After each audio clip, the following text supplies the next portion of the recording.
اعوذ باللہ من الشیطان الرجیم بسم اللہ الرحمن الرحیم اللہم صلی علی سیدنا محمد معدن الجود والکرم وآلہ وسلم۔ سامعین و ناظرین اکرام، السلام علیکم ورحمۃ اللہ وبرکاتہ۔ آج کا ایک سوال آیا ہے کہ شیطانی وسوسے کیوں آتے ہیں۔ اہم سوال ہے، لیکن اس کا یہ ہے کہ اس بات کو اگر بنیادی طور پہ آپ دیکھیں تو شیطان اور رحمان نے ہمیں اپنے لیے پیدا کیا ہے۔ اگر رحمان کے خیال کو ہم نہیں لیں گے تو پھر شیطان ہمارے ساتھ ہوگا، شیطان ہمارا ساتھی بن جائے گا۔ یہ ایک مختصر میں بات کر، شیطانی وسوسے یعنی وسوسات ہم کہتے ہیں نا کہ شیطانی وسوسے کیوں آتے ہیں،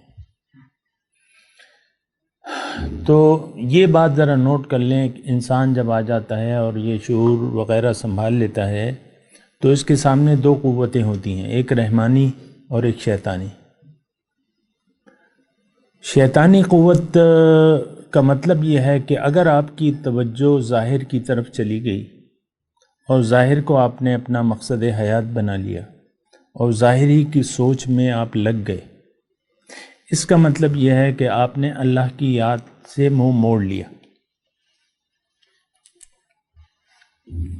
بات ذرا توجہ سے سنیں نا، یعنی دنیا میں آ کے جب آپ عقل و شعور سنبھالتے ہیں تو آپ نے دیکھنا ہوگا کہ میں نے کرنا کیا ہے، کون سا کام کرنا ہے، کس لیے آیا ہوں۔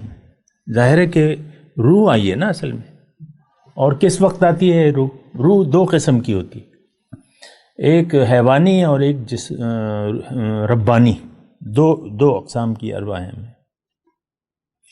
جو حیوانی ہے وہ تو پانی کے اس قطرے میں بھی موجود ہوتی ہے، آپ خوردبین سے دیکھیں تو آپ کو لاکھوں کروڑوں بلکہ جو بھی ہیں وہ ذرات ہلتے ہوئے نظر آئیں گے۔ ان میں سے ایک جو ہے وہ قرار پکڑتا ہے، بہرحال اس کی وہ نہیں ہے میرے موضوع۔ جب انسانی جسم 4 مہینے کا ہو جاتا ہے، یعنی دنیا میں جب انسان ماں کے پیٹ میں جب 4 مہینے کا ہو جاتا ہے تو اس وقت جو ہے، یعنی رحم مادر میں جب وہ بچہ 4 مہینے کا ہو جاتا ہے تو اس وقت فرشتہ آتا ہے اور وہ روح ربانی اس میں ڈالتا ہے۔ حدیث کا مضمون ہے بالکل واضح، باقی تو اللہ ہی ہے نا، کرنے والا تو اللہ تعالیٰ ہی ہے۔ تو کیا ہوتا ہے یہ تو اللہ نے اور اللہ کے رسول نے ہمیں خبر دی ہے۔ اس سے آپ اندازہ لگائیں کہ 2 روحیں ہیں ہم میں، ایک جو ہے وہ حیوانی ہے اور ایک ربانی روح ہے۔ ربانی روح جو ہے بہرحال وہ بھی میرا موضوع بھی نہیں ہے، لیکن میں آپ کو کہتا ہوں کہ وہ ربانی روح جو ہے وہ اصل میں وہ ہے، ہم وہ ہیں، ہماری حقیقت وہ ہے۔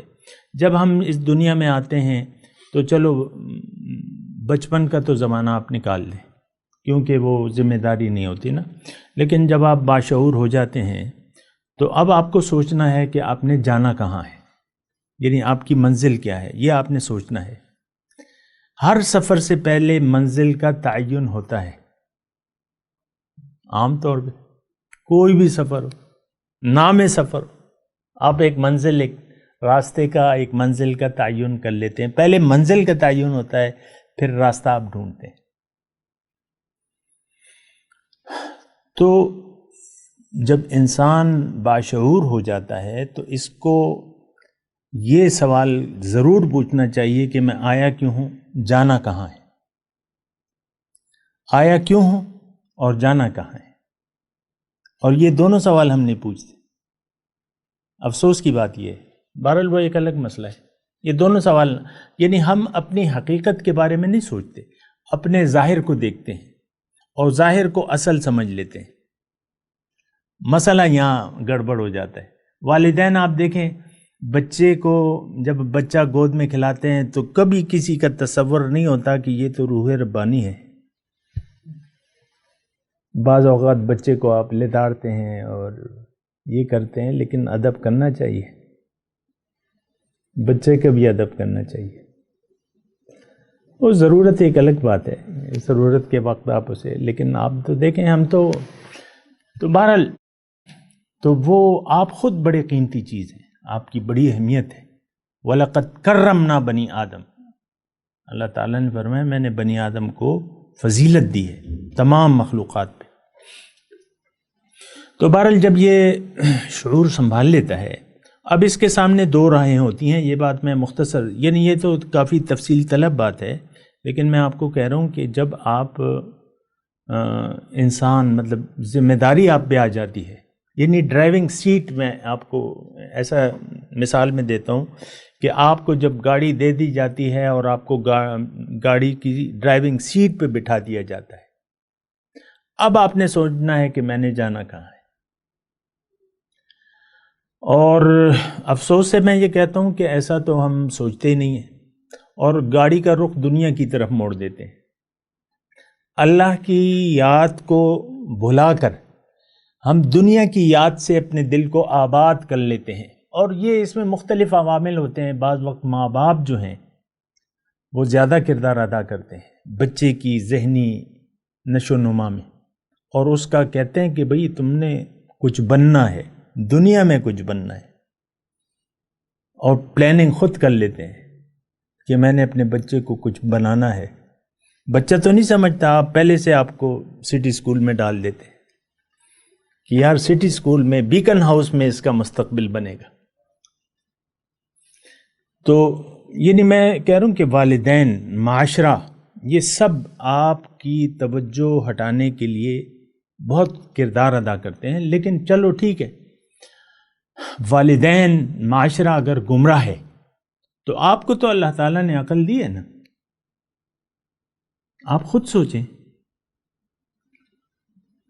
صبح میں ایک تلاوت سن رہا تھا تو وہ اس میں یہ تھی، قرآن کی ہے، ربنا اطعنا سادتنا وکبرانا فاضلونا السبیل، ہم نے اپنے سرداروں کی اور اپنے بڑوں کی اطاعت کی۔ اطعنا سادتنا وکبرانا، بڑوں کی، سرداروں کی، بڑے کون ہیں؟ ماں باپ بڑے ہیں، معاشرہ، یہ وہ ساتھی، تو انہوں نے ہمیں راستے سے گمراہ کر دیا، ان کو ڈبل عذاب دیں آپ۔ اللہ سے ہم درخواست کریں گے کہ ہمارے گمراہی میں تو ہمارے والدین نے، ہمارے بڑوں نے ہمیں گمراہ کر دیا، ہمیں بتایا نہیں سیدھا راستہ کیا ہے۔ وہ کہیں گے ہم خود گمراہ تھے، تمہیں کون سا راستہ بتاتے ہیں؟ تو یہ ہے نا کہ میں موضوع آج کا یہ ہے کہ شیطانی وسوسے کیوں آتے ہیں۔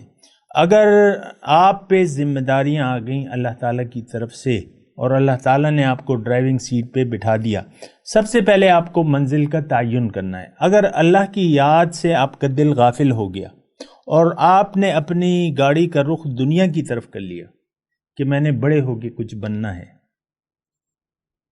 اور آپ نے اپنے خواب بنا لیے، پھر آپ نے ظاہر کی اتباع شروع کر دی، ظاہر کے لوگوں کی۔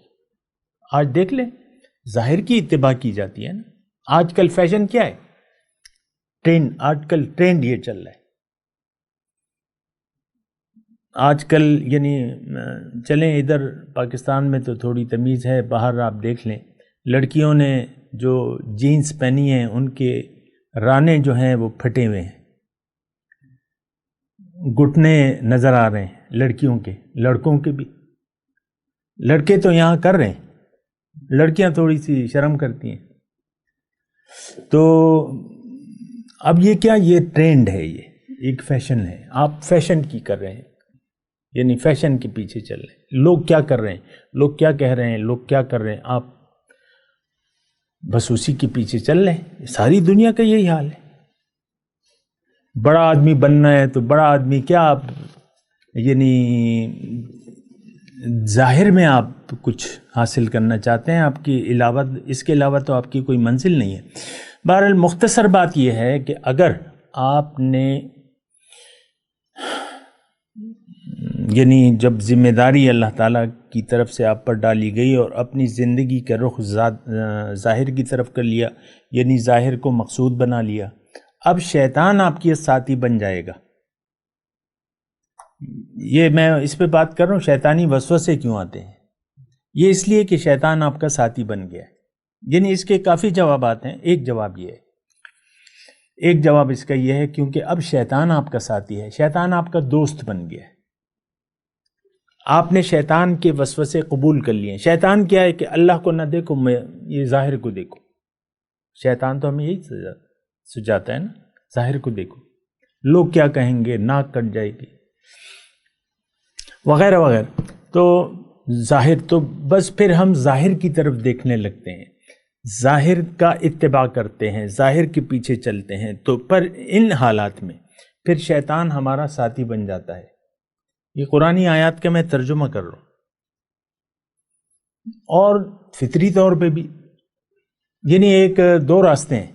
ایک راستے پہ نیک آدمی چل رہا ہے اور ایک راستے پہ برا آدمی چل رہا ہے، جو چرسی ہے، جو ہے برا آدمی ہے. آپ کہتے ہیں یار یہ چرسی بڑا اچھا ہے، اس کے بالوں کا سٹائل بھی بڑا اچھا ہے اور اس نے لباس بھی بڑا فیشن، میں اس کے پیچھے چلتا ہوں. اب ظاہر ہے کہ آپ اس کے پیچھے چلتے ہیں، وہ آپ کا ساتھی ہوگا. جو اچھا ہے تو اس کا ساتھ آپ نے چھوڑ دیا، اس کا ساتھ آپ نے چھوڑ دیا. اس نے آپ نے فیشن، اب میں کہتا ہوں نا فیشن لوگ کرتے ہیں نا، یعنی اس میں مرد تو کسی سے پیچھے نہیں ہے. ہم تو فیشن، آج کل کیا فیشن ہے آپ دیکھیں، آئے دن جو ہے مردوں کے فیشن بدل رہے ہیں.